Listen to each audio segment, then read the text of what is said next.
Hello everyone, मेरा नाम महेंद्र और इस वीडियो के माध्यम से किसी भी तरह की कोई भावनाओं को ठेस पहुंचाने से नहीं है, किसी भी तरह को ठेस पहुंचाने से नहीं है। ये वीडियो एजुकेशनल पर्पज से बनाई गई है, तो प्लीज़ इसे साइंटिफिक तरीके से देखिए। तो सबसे पहले हम लोग बात करते हैं रीति रिवाज के ऊपर। आखिर रीति रिवाज बनाए कैसे गए और ये किस कारण से बनाए गए और ऐसी क्या घटना घटी होगी पहले के समय में जिस कारण से ये रीति रिवाज बनाए गए। तो एक एक करके डिटेल से वीडियो में चर्चा करेंगे और सही है या गलत है इस पर भी चर्चा करेंगे। तो वीडियो को शुरू से लेकर एंड तक जरूर से देखना और अभी तक भी आप लोगों ने चैनल को सब्सक्राइब कर लो, बेल आइकन को प्रेस कर लो ताकि नेक्स्ट वीडियो आप लोगों को सबसे पहले मिले।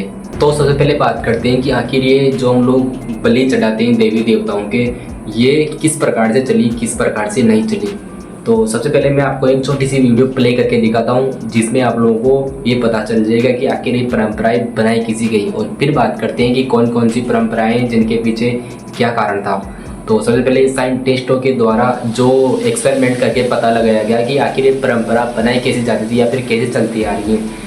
तो सबसे पहले आप लोग इस वीडियो को देखो, छोटी सी वीडियो 1 मिनट की, इसको पूरा वॉच करो, आप लोगों को पूरी वीडियो का सार इसी के अंदर मिल जाएगा। 1966 के वक्त वैज्ञानिकों ने एक एक्सपेरिमेंट के तौर पर एक रूम के अंदर 5 बंदरों को रखा, वहाँ एक सीढ़ी रखा और उस पर कुछ केले रख दिए। जैसे एक बंदर उस केले को लेने ऊपर चढ़ा, वैज्ञानिकों ने बच्चे बंदरों पर ठंडा पानी डालना शुरू कर दिया। बंदर नीचे आया, पानी रुका और जब दूसरा बंदर ऊपर चढ़ा तब फिर से ठंडा पानी गिरना शुरू हो गया। अब जैसे ही कोई बंदर सीढ़ी पर चढ़ने की कोशिश करता है उसे सब बंदर मिलकर मारने लग जाते हैं। वैज्ञानिकों ने उनमें से एक बंदर को निकालकर वहाँ दूसरा बंदर रखा। नए बंदर ने भी ऊपर चढ़ने की कोशिश करी लेकिन सब मिलकर उसे मारने लगे। नए बंदर को बस इतना समझ में आया कि ऊपर चढ़ने से मार पड़ती है। वैज्ञानिकों ने दूसरा बंदर भी बदला, उसने भी कोशिश करी और उसे भी मार पड़ी। अब एक के बाद एक सारे बंदर बदल दिए गए। वैज्ञानिकों ने पानी बरसाना बंद कर दिया और अब इनमें से किसी को नहीं पता था कि ऊपर चढ़ने से क्या होता है और ऊपर चढ़ने वालों को क्यों मारा जाता है। लेकिन क्योंकि एक परंपरा या रिवाज बन चुका था, इसलिए उनमें से कोई भी बंदर न ही ऊपर चढ़ना चाहता था और न ही किसी और को चढ़ने देना चाहता था। हजारों साल पहले कोई प्रथा बनी होती है, कोई रीति रिवाज होता है जिसके पीछे कोई ना कोई वजह होती है, लेकिन वो वजह खत्म होने के बाद भी वो प्रथा चलती रहती है। किसी में इतनी हिम्मत नहीं होती है ये पूछने की कि हम क्या कर रहे हैं, क्यों कर रहे हैं,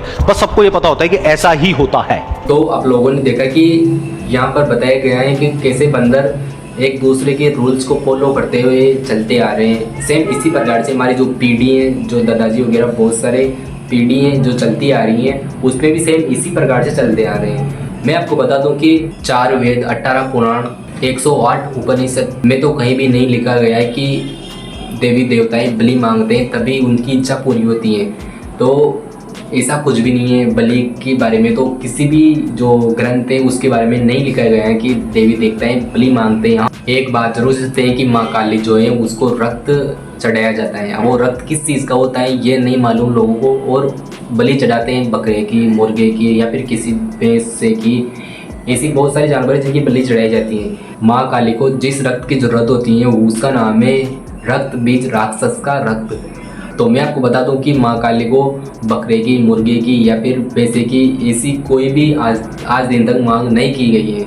ना ही किसी ग्रंथ के अंदर, ना ही वेद के अंदर, ना ही गीता के, किसी भी चीज़ के अंदर ऐसा वर्णन नहीं किया गया है कि ये देवी देवताएं बलि मांगते हैं। यहाँ तक कि कृष्ण लीला के अंदर तो यह भी बताया गया है कि जो स्वयं भगवान जीवन देता है वो कभी भी जीवन नहीं लेता है।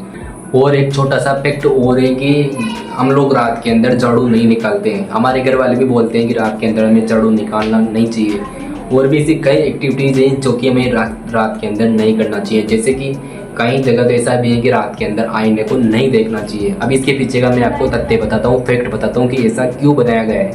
तो पहले का जो समय था तब तो बिजली नहीं थी, तब सिर्फ एक रोशनी के लिए दिया होता था या फिर कोई और भी चीज़ होती थी, पर लाइट तो नहीं होती थी, जिसके कारण से पूरा अच्छी तरीके से उजास यानी कि जो ब्राइटनेस है एक तरीके से लाइट उजाला नहीं होता था।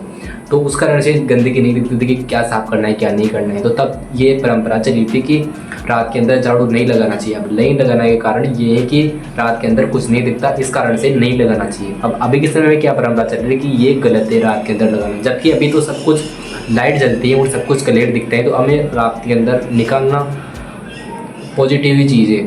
तो ऐसा कुछ भी नहीं है। और रात के अंदर पहले आईने को भी इसीलिए नहीं देखा जाता था कि हमारा चेहरा उसके अंदर साफ नहीं दिखेगा, क्योंकि रात होती थी और वहाँ पहले के समय में कोई बिजली का ऐसा स्रोत भी नहीं था। तो अभी के समय में तो लाइट है, सब कुछ है। तो अभी के समय में तो ये चीज़ करना पॉजिटिव ही है, ना कि नेगेटिव। तो ये थी इसके पीछे की कहानी, और मैंने आप लोगों को बलि के पीछे की कहानी भी आप लोगों को बताई दी अच्छी तरीके से, और किस प्रकार से कौन से रीति रिवाज चलते आ रहे हैं, चलते आ रहे हैं, चलते रह रहे हैं। मैंने आप लोगों को अच्छी तरीके से बताया। और ये जो बलि चढ़ाने की परंपरा है ये सिर्फ एक स्वाद के लिए है कि लोगों को लगता है कि जैसे हम लोग इनकी बलि चढ़ाएंगे फिर प्रसाद के रूप में मिल जाएगा, तो कुछ इस प्रकार से इनके चलती आ रही है। सिर्फ ये खाने का स्वाद की वजह से होता है जो भी होता है, जो इस वीडियो में मैंने आपको बताया। तो इस वीडियो सिर्फ साइंटिफिक तरीके से देखे, इसके पीछे के किसी भी तरह की किसी को भी भावनाओं को ठेस पहुंचाने से नहीं है। आई होप आज का वीडियो आप लोगों को अच्छा लगा होगा। अच्छा लगा वीडियो लाइक कर देना एंड चैनल को सब्सक्राइब कर देना।